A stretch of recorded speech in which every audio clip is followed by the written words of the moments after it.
In this final session of the day features a familiar friend. Sam Rashkin is the former chief architect at DOE and considered to be the father of the Energy Star certified home and the Zero Energy Ready Home programs, but he's also the creator and teacher of the Housing 2.0 content. Sam's here to present Breaking the Build, how market disruption is rewriting the future of housing. And if you like his presentation, well, consider registering for the Housing 2.0 program.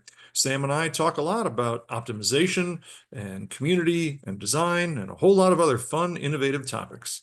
So, Sam, glad you could join us. Hey, thank you, Mike, and welcome everyone. And this is I think a fairly unique program we're talking about, actually focusing on user experience as a solution to getting sustainability to the market. Dare saying sustainability is not enough, and all in the context of where market disruption is taking the industry in the very near future. And so let's look at a few things and first start with the realization that housing is the ultimate consumer product. The reason is based this one data point, which is where do we spend time? And if you look at where we are during the day, at work, dining, outdoors, in our cars and home, we are in our house nearly 70% of the time. And I would suggest post-COVID, we're in there about 75% of the time. Home is where life happens. And that is such an important context for what we're doing, the sustainability movement. And so I want to talk about why disruption happens to housing now at this juncture. And it has to do with the convergence of three crises driving incredible pain in the industry. It's the lack of affordability, trades, and productivity.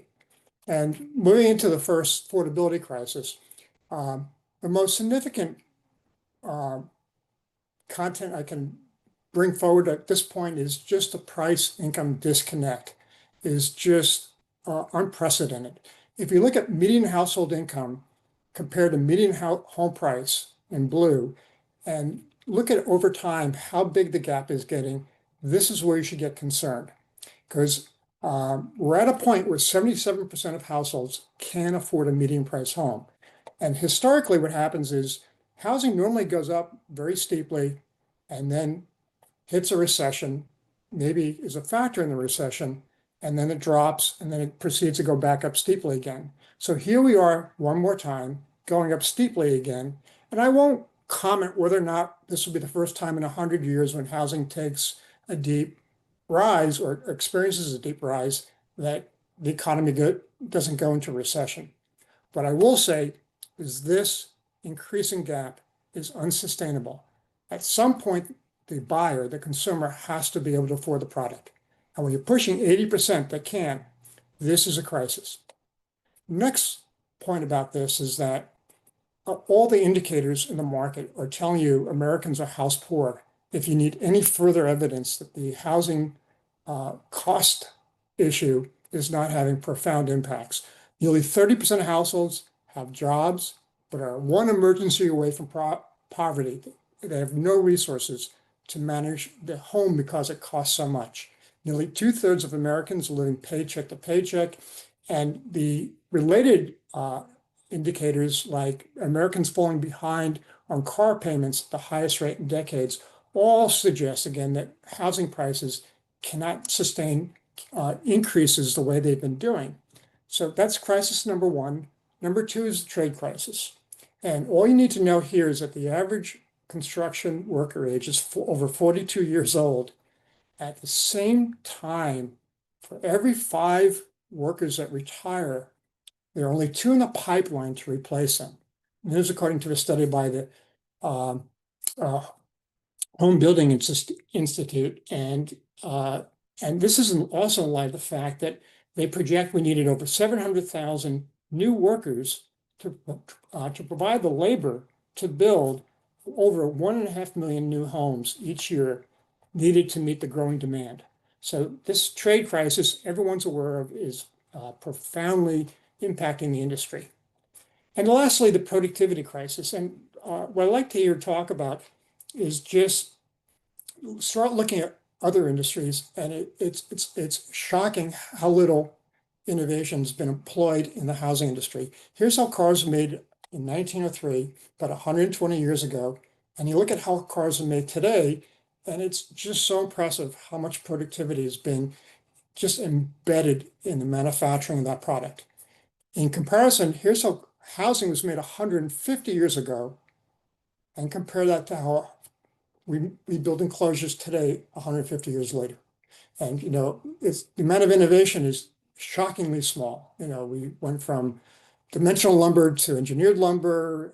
We have some better connectors and power tools, Western platform framing instead of balloon framing. But you see the same lumber and products strewn around the site, inefficient methods, and explains why in the past 50 years there's been a 50% decline in home building productivity, while every other industry has had like 2 or 3 times more growth. And so the numbers bear this out. Another study by McKinsey and Company showed that this lack of productivity for construction compared to manufacturing is about a $200 billion labor productivity gap that can be addressed by adopting 21st century manufacturing methods. The cost that's being imposed at the same time you have this incredible affordability crisis is just not acceptable. We have to, at least for mainstream housing, for the consumers that are suffering so much from affordability issues, we need a better solution. So here we are, we have the problem, we have these 3 crises driving pain, so we need a solution, innovation to relieve the pain. I'm going to suggest that where we need to go is we almost need a new business model for the industry. We need to optimize the user experience as the foundation for how we build our product. And so we can compare the current business model, which is often dominated by lowest first cost, to where we need to go. And the best way I like to look at the lowest first cost builder business model is by just looking at the term and the definition of it for builder grade. It's defined as inexpensive products made from low grade materials as opposed to quality grade or custom grade materials that are more durable. And I'm trying to figure out where the ultimate consumer product, the industry thought that this definition of builder grade would be the most effective for the industry to be successful. And so I want to suggest the optimized user experience business model has impressive examples where it has been driven tremendous industry financial benefits and better customer satisfaction. So this quote says it all from Steve Jobs: if you keep your eye on the profit, you're going to skimp on the product. But if you focus on making really great products, then the profits will follow. And all the data backs this up. This is a study by Watermark Consulting, which tracked stock performance over 11 years across all industries. And what they found was when you compared the user experience leader companies to the user experience laggards, there was a 3 times greater financial performance in terms of return to investors, about 184% to 63%. And even compared to the S&P 500, the user experience leaders were about 50% greater financial return. Just a direct correlation between leading the industry in user experience and getting greater financial outcomes. But it's not just tied to the stock performance, it's also tied to resilience of companies. Here's another study by McKinsey and Company. And when they track user experience leaders, which they are also called as consumer experience leaders, with laggards, the ability to recover from recessions with shallower troughs and quicker recovery was again 3 times greater advantage for the user experience leaders versus laggards. In every way, this demonstrates in all other industries that you want to optimize customer experience, user experience. And I'll submit that housing cannot be the lone industry where this doesn't apply. So why do we do user experience optimization? If we're making the ultimate consumer experience where people spend their lives, it's better business to do homes where life happens better. From all the data we've seen, this is what we're learning. So what do we do to get there? And I've attempted to do is curate a lot of information and decades and decades of experience into 5 experiences that really frame the entire way people get to live in their homes. And a lot of us who are here in this symposium are focused on sustainability, also known as home performance. And when it comes to sustainability, I could not agree more. It's a must-have. The industry has to figure out how to get here. And fortunately, the codes are already so much better and leading us in many ways to even at the latest codes are what I would call zero energy ready enclosure. They are the baseline for the zero energy ready home program. So this is a great and critical leg of a stool, but it will not hold the stool up. User experience is in fact a 5-legged stool. And in addition to sustainability or high performance, you need great community experience, you need a great design experience, you need a great quality experience, and you need a great sales and service experience. Now you have a balanced, strong stool that will hold up, and you will consistently deliver sustainable homes with a better user experience for lower cost if you do it right. And that's where the how comes in. And so how we optimize user experience is absolutely critical. So again, to have contrasting business models, on the left we have first cost. On the right, we have housing 2.0 or user optimization business model. And so with a normal, again, lowest first cost model, we minimize our costs for user experience, experts, and special features. But in a product-focused company, we're going to, when we have sure thing in terms of a user experience we know the customer wants, make investments in the experts and special features that will ensure we deliver that experience. Now, there are some investments we can make, I should mention, that don't cost any more, that also improve the user experience. And those are absolutely insane to leave out of the process. So that's the first part. Then comes a critical second part. And here, what we have are 7 pillars for optimizing cost. Now, with the lowest first cost model, we'll have excessive space that we build because there's way too much wasted space. In an optimized cost model, we have right sizing. Again, in first cost model, we have excessive complexity. In user experience optimization, we go for simple. We have non-integrated systems, we go to integrated systems. We have excessive waste, we go to lean design and build. We have excessive quality assurance expenses and customer service calls. We optimize quality assurance. And then we have excessive customization that we just can't afford. We have to go to mass customization, which delivers near the same choice or perceived choice without tremendous cost involved in the amount of customization we do. And we go from a lack of productivity to enhanced productivity. So the secret sauce to user experience optimization is to use these 7 pillars to substantially reduce the cost after you've made the investments in user experience for net cost savings, along with all the added value for that better experience, wellness, better living, and lower ownership cost. And the net is that you now have your third step in the process, just translate all that value. We find it's about 30 to 70% combination of savings and better experiences that create this greater value. And the proof is in some of the empirical results we get. Here's one early example I cite that's an actual project, 124th and Ash by Walsh Construction. They built their first building on a site, and it's time for the second building. All they optimized was a design user experience, comprehensive, detailed optimization. And the reason I cite this project is because Walsh Construction did a detailed analysis of the 2 buildings, one before design optimization and the second with design optimization.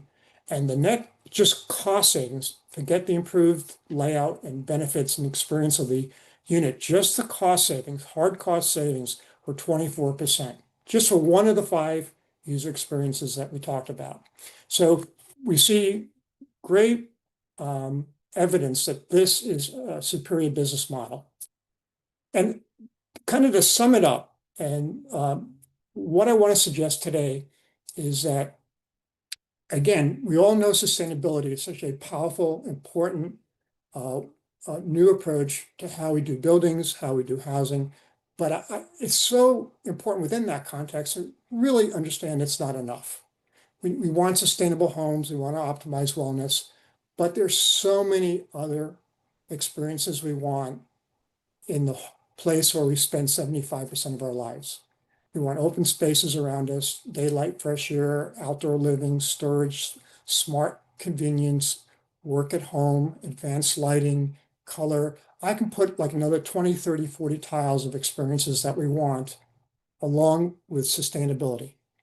So the key for me is that we have to make sure that the sustainability professionals expand their view and their approach to housing to also be user experience leaders, because then they can lead the industry. So my only message here today is just to tee up this concept, because this is so unique. Too often when we go to a conference like a sustainability conference or energy efficient conference, we're so focused on optimizing health or energy or solar, but we have to be more expansive in our view. We have to realize that there's a comprehensive user experience that we have to integrate into. Just the way how the home is a system when it comes to building science, the house is a system when it comes to the user experience. So the goal here is to optimize sustainable housing professionals' success via helping them become the leaders in the industry.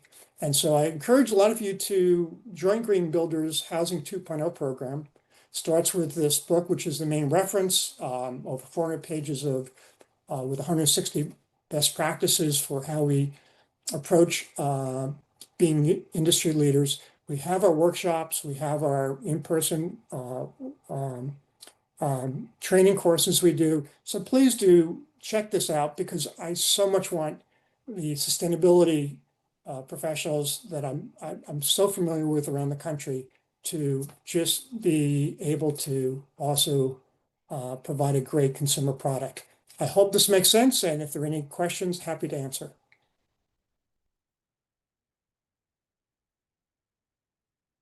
Sam, thank you so much for that brief overview of what is an incredibly comprehensive program. I think we're going to wrap it up for the day. The good news is that we get to do this all the time, Sam. We have usually at least one webinar a month, as well as live events. And for those of you in attendance, I really, really encourage you to go to the link that is on Sam's slide. I also put it in the chat box for everyone to see, and check out the Housing 2.0 program. Please join us. Sam is just such a wealth of information. If you like what he said today, again, he provides insights and wisdom, as well as the opportunity to talk with other thought leaders and luminaries and visionaries in the industry pretty much every month. So you can go onto that website, check out his book, check out upcoming events, virtual events. We also do live events. So if you'd like to see a live event in your market, feel free to reach out to Sam or to me and let one of us know.